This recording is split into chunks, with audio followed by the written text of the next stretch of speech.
Secretary Kristi Noem must resign or face impeachment.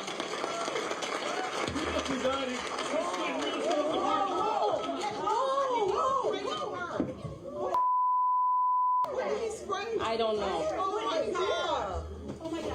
Oh my God, he sprayed something on her. I need a napkin to know nothing. No, we will continue. No. Ilhan, you need to go get checked. No, we will continue. I'm not going to get away with it. Confronted and sprayed by a man there in the audience. It's not clear what the substance was, and Omar later said she was okay. The man, identified as 55-year-old Anthony Kazmierzik, was arrested. No word yet on motive, but as you heard, Omar had just called for the firing of DHS Secretary Kristi Noem. She had also called for ICE to be abolished. President Trump yesterday traveling to Iowa, saying he still backs Noem, even as he sent border czar Tom Homan to take over operations in Minnesota. Another day, another lying headline about millions of dollars that apparently I have. He alleged that people who were tied to you or your campaign were involved in this broad scheme to rip off the Minnesota state welfare system. Do you know what he is referring to? I really don't, and I don't think the secretary himself understands what he's referring to. This news just breaking moments ago. Fox News has obtained photos of one of the Somali illegal immigrants wrapped up in the Minnesota fraud scandal, posing with several high-profile Minnesota Democrats, including Congresswoman Ilhan Omar. Well, now investigators are tracking the web of fraud to other Minnesota Democrats, such as Congresswoman Ilhan Omar. Developing now, despite arguing she is not worth millions, a new financial disclosure found Representative Ilhan Omar's net worth could be as much as $30 million. Answers, writing on Truth Social, quote, Congresswoman Ilhan Omar is worth over $30 million. There is no way such wealth could have been accumulated legally while being paid the salary of a politician. Congresswoman, can you tell us what your response is to the Oversight Committee launching an investigation into your net worth, you and your husband's net worth? They're claiming that it's risen rapidly. What's your response to what they're saying? Do you think they'll find anything in their investigation into your net worth?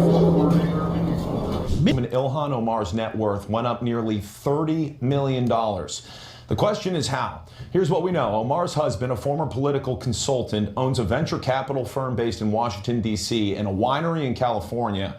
Take a look at these numbers. In 2023, Omar disclosed a maximum of $50,000 in assets at the winery. The next year, Dana, that number increased to $5 million. Meanwhile, her husband's company, Rose Lake Capital, reported a maximum of $1,000 in assets in 2023. The next year, it was $25 million. And before you ask this, because look at the way that her net worth has increased over just a single year. 2023, this was a business that was owned by her husband, the E Street Crew Winery. 2023, it was valued at a maximum of $50,000. 2024, that value jumped to $5 million. That is a 9,900% increase in 12 months for a winery whose website doesn't even work anymore, whose phone number has been disconnected, whose last social media post was in 2023. Now, I am not a business expert, but typically when a company's value increases by nearly 10,000%, there's, business happening, sales, customers, a functioning website, maybe a viral post here and there, something. There's another business, the venture capital firm that had $42. When she started in 2019, she had a negative net worth.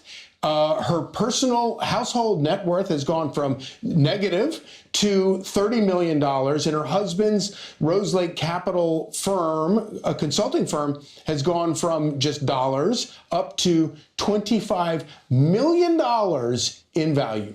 I just investigated Ilhan Omar's official financial disclosures, and what I found was so dark and criminal, I don't know how she gets out of this without going to jail. Have a look at this.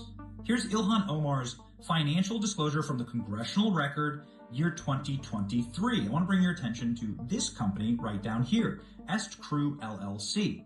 This is a winery in Santa Rosa, California. It's not doing that well. The total value of the winery is listed at $15,000, and Ilhan Omar's barely making any money off of it at all.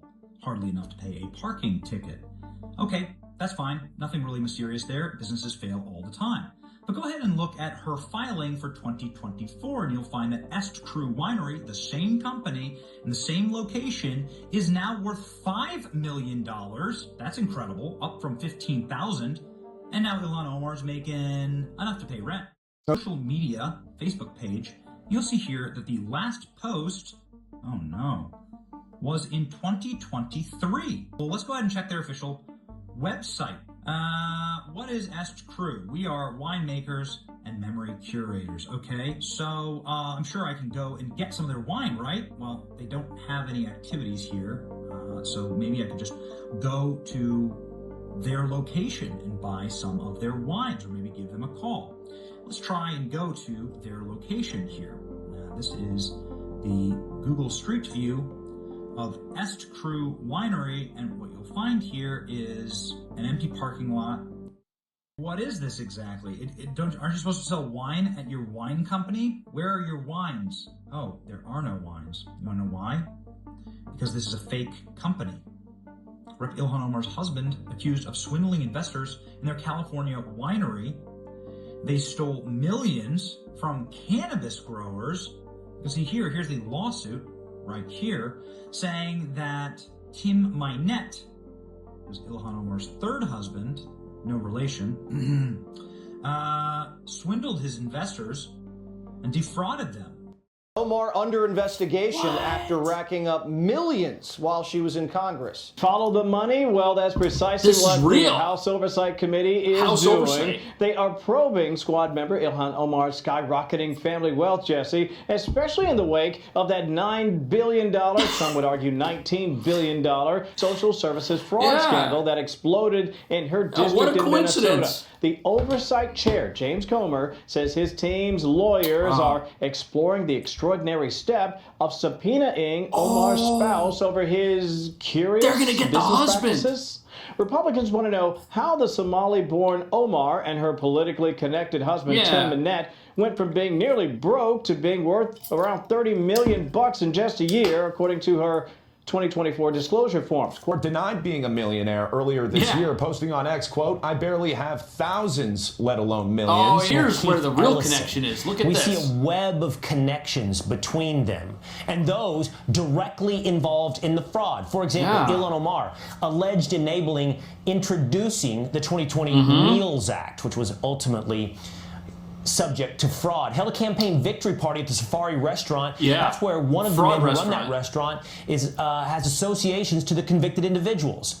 And then there's Tim Walz, House Oversight investigation role in his role as governor. Or Keith Ellison, the Attorney General. His job is to enforce the law in Minnesota, but instead he's getting donations after meeting with the Feeding Our Future representatives. The Feeding Our Future, the biggest These people all got paid off. This entire fraud, theft ring. I'm proud to be Somali.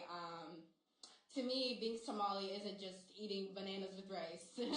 It's a lot. It's like Developing tonight here at 6, the federal government has ramped up operations in Minnesota following new allegations of fraud there. Good evening, I'm Preston Phillips. And I'm Mary Nom. Homeland Security posted new video of agents reportedly going door to door at suspected fraud sites. The escalation follows a now viral video that shows what appear to be empty daycare centers, mostly run by the Somali community that receive millions of taxpayer dollars. So far, 92 people have been charged, including 82 Somali Americans. Forget Somali daycare centers. Another major scam has been revealed in the United States. In Texas in specific, and possibly the rest of the country, overseas fraudsters are allegedly exploiting something called the H-1B visa, which allows employers in the U.S. to hire and sponsor foreign nationals to fill jobs requiring a bachelor's degree or higher. But all you need to do to get in on this, apparently, is set up a business at a home address, and there are allegations that foreigners are using these home addresses to create fake businesses and fake job postings to bring in their overseas buddies. I was wondering, I was just looking for more information on Quibbit's technology. Can you call cops right now? I would, yeah, sure. I would love for the cops to come out here. I just have some questions about the H-1B visa workers that workers for your company in here? Do they work out of here? No. Well, I can't. I would, yeah, sure. I would love for the cops to come out here. Here we have Quibbitz Tech Systems. Tech is in the name, so you would think technology, okay? They have filed 13 H-1B visas, and 12 were approved in the year 2025. One was denied. So you would expect that at least 12 people were working in this house right here. Hi. Hi, are you Hari? Yeah. Hi. I was wondering, I was just looking for more information on Quibbitz technology. Can I call cops? I can't. I would, yeah, sure. I would love for the cops to come out here. I just have some questions about the H-1B visa workers that you have here. Right now I cannot talk anything. If you want, I can talk to my lawyer. Okay, so are the workers in here? Are the 12 workers for your company in here? Do they work out of here? No. Well, okay, so what is Quibbitz then? Qubits? I don't want to talk. Where are the workers? They're supposed to, USCIS says that they're here. No? Yes. No. Well, where are they? They are in my company. I have a company where... Where's your company located? If somebody is knocking on my door and then they are like threatening me. I'm not threatening. They are like threatening me. I'm not threatening you, sir. Can you help me? I'm literally asking you a question. Common Creek Drive. Great. Texas 7503. Common Creek Drive. Great. Texas 7503. Common Creek Drive. Great. Texas 7503. You're engaging in a conversation with me, sir.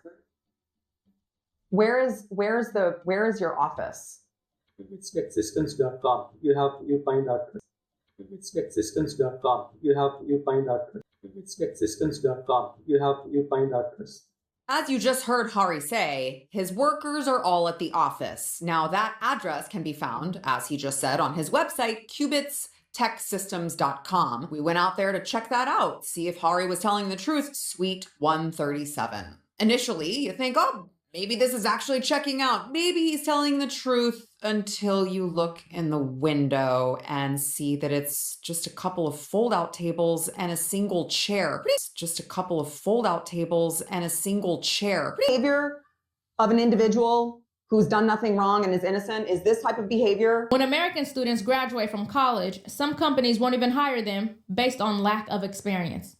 But somehow, some way, someone from India, whose degree probably isn't even verifiable, is the perfect candidate. I just cannot. Help people to hit home to hear from this consular officer who had actually spent 2 years in southern India, in Chennai, adjudicating these visas. And what she told us was that they knew that there were about 15 consular officers who'd issue about 200 visas a day, H-1B visas a day, and 80 to 90% of them were fraudulent. People faked their credentials, their degrees. They were paying bribes to these consultancies that were run by Indian politicians. They had people stand in for job interviews for them. The whole thing is just a massive fraud. Countries should be more fearful of white man, of white man, because they are actually causing most of the deaths within this country.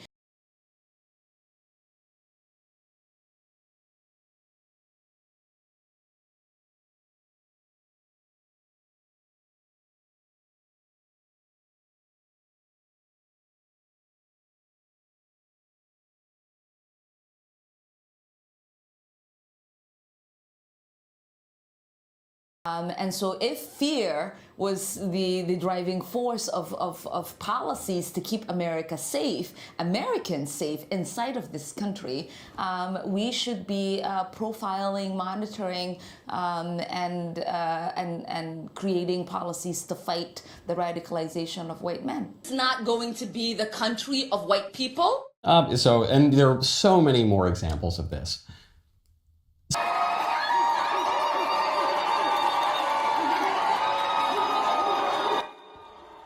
What you're watching is video that's floated out in the public domain showing the Democrat convention just yesterday that took place in Minneapolis showing a Somali candidate for Ward 10 challenging a Pakistani origin lady, and the convention, the delegates convention that turned into this debacle.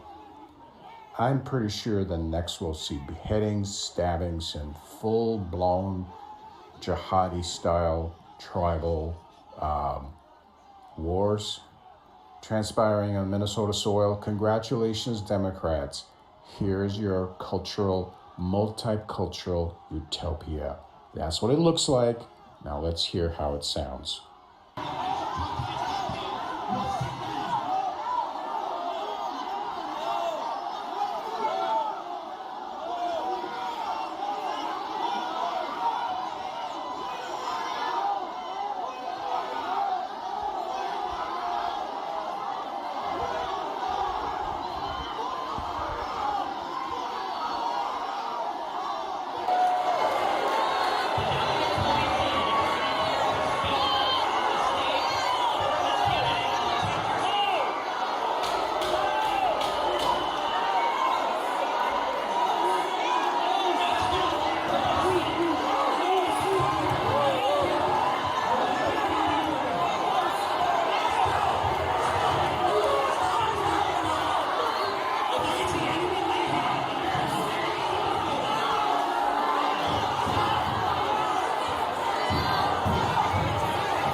To be the country of white people?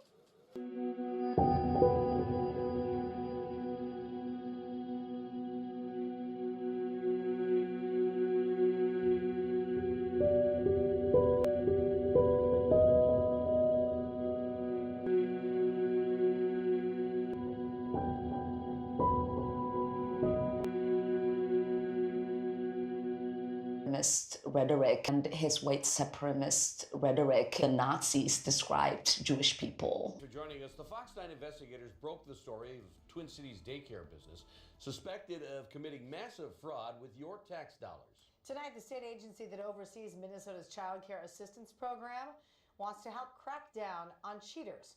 Jeff Ballion has an update to his investigation. So we've got to be more aggressive in investigating fraud. Hard to believe, but right now, Minnesota's Department of Human Services doesn't have its own fraud unit to investigate daycare providers scamming the system. This year, the agency will pay out over $400 million to help low-income families get child care, yet has no clue how much is ending up in the hands of crooks. It's terrible how it's misused. We spent 3 months investigating Deco child care centers located in Minneapolis, St. Paul, and Apple Valley. I think it's doing a disservice to the people that truly do need child care assistance. According to company insiders, Deco was actively recruiting women who are eligible for the government to pay for their child care and offering them jobs at the centers. Were these legitimate jobs or not? No, there were too many that were being hired. we didn't even need that many. Our informants told us that only a small percentage of the moms did any real work, yet DECO was still billing the government for watching their kids. Sometimes they would come in, sign their children in, sign themselves in, and go grocery shopping. Our sources say the more children a woman had to enroll in childcare, the more DECO would pay her per hour, even though she had the same job title as all the other moms. We found DECO is eligible to receive nearly $100,000 in public money every 2 weeks. Could I ask you a few questions, please? I'm not talking to anybody. DECO's owner, Yasmin Ali, is now the focus of a criminal investigation. Government agents recently raided the company's offices, seizing computers and boxloads of records. The Commissioner of Human Services won't discuss the DECO case, but she is openly promoting the idea of having the department start its own child care fraud unit. Any dollar that's lost to frauds, a dollar that's taken away from poor children, it's literally stealing from the mouths of children. Governor Dayton wants the legislature to set aside $300,000 so DHS can hire 6 fraud investigators. If that happens, the new unit could be up and running later this year. I'm Fox 9 investigator Jeff Ballion, and offering them jobs at the centers, some to watch their own kids. A fact these moms confirmed to us. Hello. Do you work here? Yeah. You do? How many children do you have? 2. And the children come here as well? Yeah. Who pays for their child care? For the child care money? Yes. The county. The county. DECO then bills the county for child care while the moms are supposedly working. Were these legitimate jobs or not? No. Informants tell us that only a small percentage of the moms did anything. 2%. 2%. Some kind of work. Did some kind of work. Sometimes they would come in, sign their children in, sign themselves in, and go grocery shopping. The more she'd make per hour, even though she had the same job title as all the other moms. The reason for that is because then they had more assistance for each of the families. On numerous occasions, we saw lots of women coming to the centers, each with 4, 5, or more kids in tow. Her value was in how many children she had. According to government records, DECO's Minneapolis and St. Paul centers were each eligible to receive nearly $50,000 in child care assistance funds every 2 weeks. Do the math. That's over $2 million a year. They're making a ton of money. Turning now to a News Nation exclusive, the Minnesota welfare fraud scandal that has torpedoed Governor Tim Walz's re-election campaign may not be the only one making headlines this week. A small community in Maine is calling for accountability tonight after they say money for mass shooting victims instead went to Somali-linked nonprofits. You'll likely recall that in October 2023, 18 people were killed in Lewiston, Maine, when a U.S. Army reservist opened fire at a bowling alley and a bar and grill. In the wake of the shooting, a local nonprofit created a fund promising that 100% of the money would go to the victims. Generous donors gave millions of dollars, but a large chunk of that money did not go to victims. That's part of the outrage. Investigated and uncovered that a big chunk of the money raised, $1.9 million, went not to the victims, but to 29 different nonprofits. Auburn-Lewiston area. Groups like Empowered Immigrant Women Unite, Generation Noor, New Mainers Public Health Initiative, the Somali Bantu Community Association, and Gateway Community Services, which has been accused of misusing taxpayer funds, and after our reporting, was visited by Homeland Security Committee, and they received $65,000 from the fund. And as all of that is going on, there's this, the Trump administration looking into the finances of squad member Ilhan Omar. But now we are learning that the Biden Justice Department also reportedly took an interest in the Minnesota Congresswoman's finances. Here's Ilhan Omar serving food on the first day. faraxsanahay in maanta safari aan soo gaarnay sida dadka badan ay u og yihiin ciyaalkeena yaryar ilaa iyo number la eg 20 milyan oo ciyaal iskooley ah waxay cuntadooda ka helaan iskoolka kaliya marka waxaan fursad u helnay in aan sharci soo gudbino oo la dhahayo Meals Act oo u fududaynayo in waqtigaanayti pandemiga aan ku jirno oo dhalinyarada iskoolkii aynan joogin oo guryahooda ay joogaan aynan gaajoonin. So coupled with this Feeding Our Future fraud scheme, we have autism fraud, housing stabilization fraud, and now the daycare fraud and non-medical transportation fraud. Minnesota is a mess.